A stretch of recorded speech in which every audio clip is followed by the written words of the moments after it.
So mga kabady, meron tayong dalawang burger ngayon. Titingnan natin kung paano kumain yung mga mayaman at saka mahirap. So comparison mga kabady. So unahin natin yung mayaman. So, ganito lang yan mga kabady. Oh. Ganyan sila mga kabady. Tapos konting ano lang yan. Syempre naiiya yung mga ganyan na ano eh. Tapos itingin-tingin sa iba ng ano. Yan. Tapos pag kumagat sila mga kabady, ganyan no.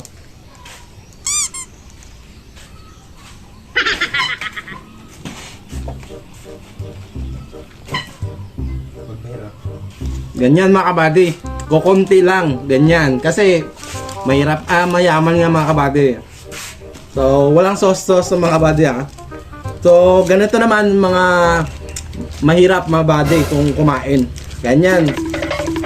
Halos yan, ano kabady, buksan. Tapos ganyan. Pag kumagat yan mga kabady, talagang wagas. Ganyan. Kain ng mga kabady. Ganyan. So, ganyan talaga kumain. Ganyan mga kabady. So, ganyan. So, salamat!